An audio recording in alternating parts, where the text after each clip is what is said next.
It's too bad we never see like post-apocalyptic movies where they don't like, they always discover people in cool situations where like somebody's rescuing somebody and like, oh, thanks for your help, blah, blah, blah. But they never like, somebody's not like downstream filling up their water canister and they see somebody splashing their asshole in the river, you know? See, the problem is if you really want to get really good, you'd have to go in at least 2 knuckles deep. You mean in the hole? In your asshole? Is that how you wipe with toilet paper too? Yeah, you go fucking knuckles deep. No, I have a bigger question. How does the toilet paper not like rip off in there? I just prolapse 2 inches and wipe the outside. Right? So all you gotta do is get a foot. Okay. It looks like this.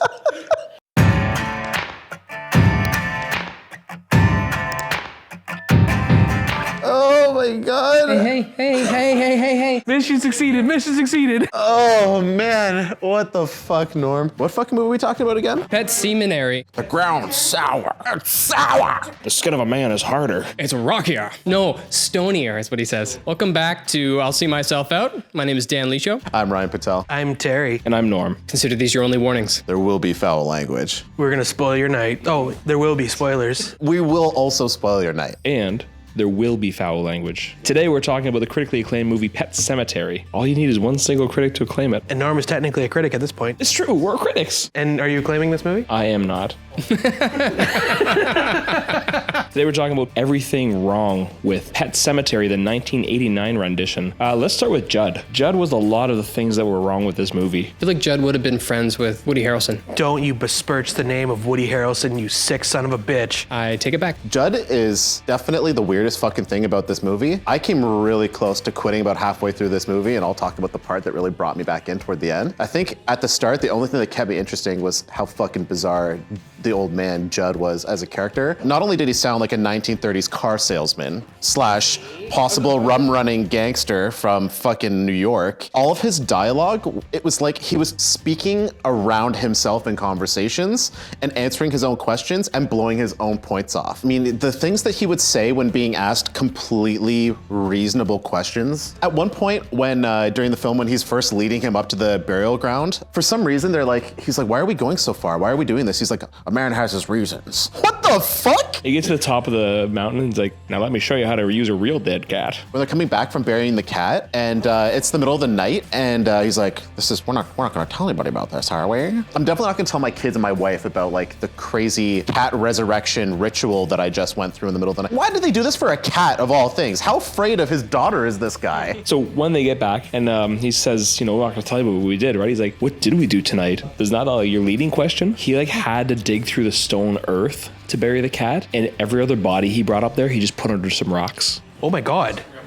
Yeah. Near the end of the movie, when he kills the cat for the second time, he syringes a cat. At first, I was like, man, this is a really good prop. It looks like a real cat, just kind of like under sedation. I Googled it. They sedated the cat in real life. Do you think they did the same thing with the child? I was paying very close attention at the point where the father uses the syringe on the kid. That syringe does not look like a prop syringe. I Googled that too. So they said that it was like a retractable syringe. Was it? Yeah. That brings me back to the other thing I want to talk about. The kids in this movie, A, both drastically different, B, just the whole premise behind why any of this was fucking necessary in the first place. The daughter was so fucking bizarre to me. Like, she was the most unconvincing part of the whole, like, the air of the whole movie. The daughter's dialogue and the way she reacted to things just infuriated me. And also made me wonder why the father was, like, doing everything he was doing over this cat. This whole long process of burying this fucking cat and getting to the point where the kid gets involved and bringing him back was like, felt like a lifetime. Like, I literally was ready to quit this movie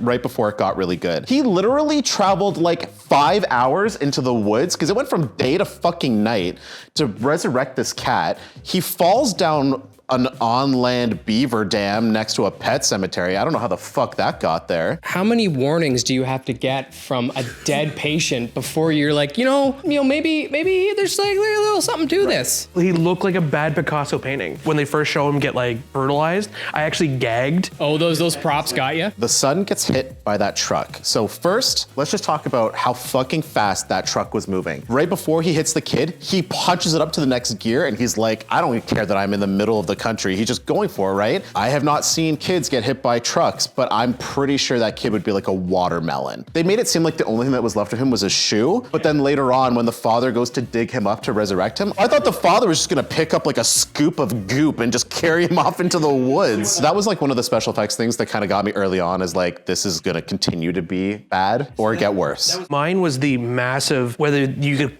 very clearly see it was a doll replacing, and they just did not care. Okay, I have to say that the jumping from the attic, I actually covered my eyes for this one because that one scared the fuck out of me. The moment this movie turned around huge for me was when I saw the fake doll child hand come out from under the bed with the scalpel in its hand and slice Jud's fucking tendons on the back of his leg. You think he was in bed at that time and they just needed, like, can we get him to do this one scene? No, he's up for the day. He's in his trailer. On the topic of how random it was that they used the kid's hand, the only reason why I could see why they would do that is if they didn't want the kid to use a scalpel. Not 5 minutes later into the movie, he's using a real scalpel. Allegedly, it wasn't sharp in the trivia section, but how do you dull a fucking scalpel that much though? Yeah, I don't know if like the child labor laws were that strong back then, so I want to relate something back to one of our old episodes when we covered Species. Do you recall how upset we all got when we talked about Forrest Whitaker's character? I got that like empath frustration with the daughter because I felt like she knew and sensed more than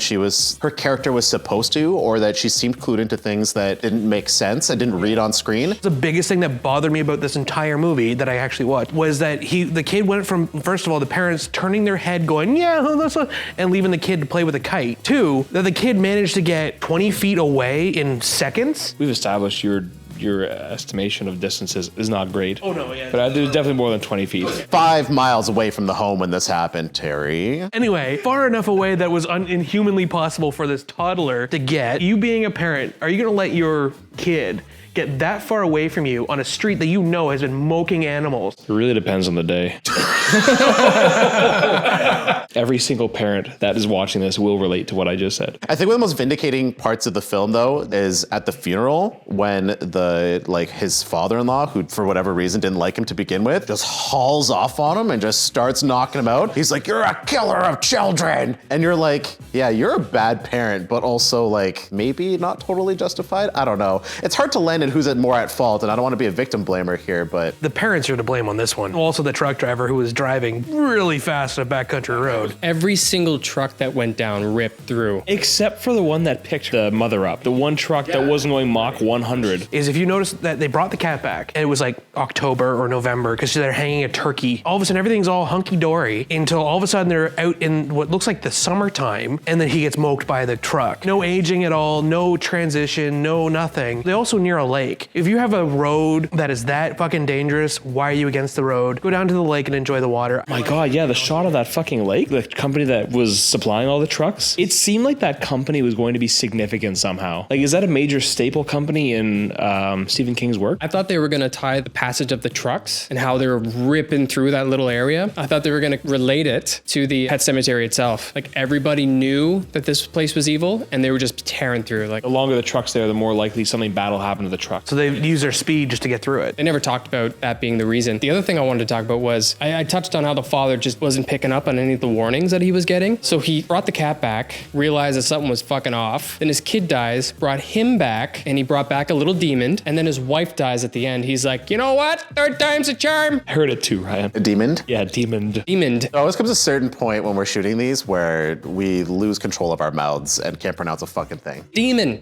I know how to say it. I just said it wrong. Was the father a doctor? Yeah. Yes. Because he seemed really fucking stupid for somebody who was a doctor. Instead of 10 years of medical university, you only needed 2 back in the day. Let's flash forward a little bit more toward the end, because the end for me is really where this movie came alive. Or apart. Both. I mean, that's how I like it usually. The wife comes home. She is like fucking hellbent on getting home, like home. And then it's like, let's go to Jud's.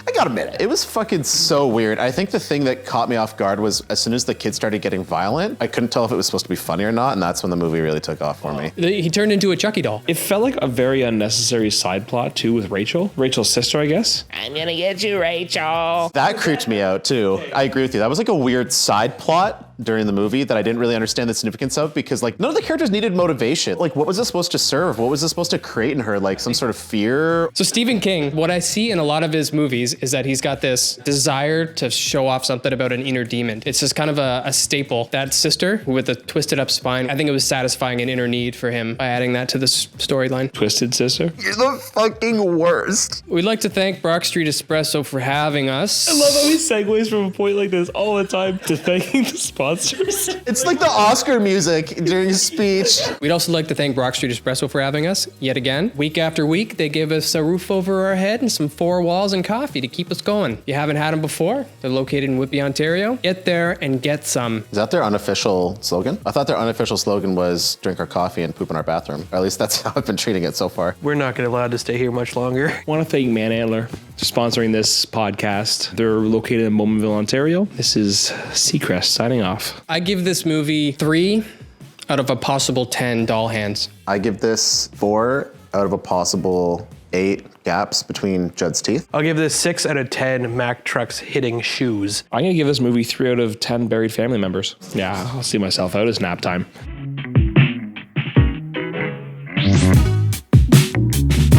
If you want to check out last week's episode, you can find it right here. Or if you want to check out next week's Ready Player One, it'll be here probably.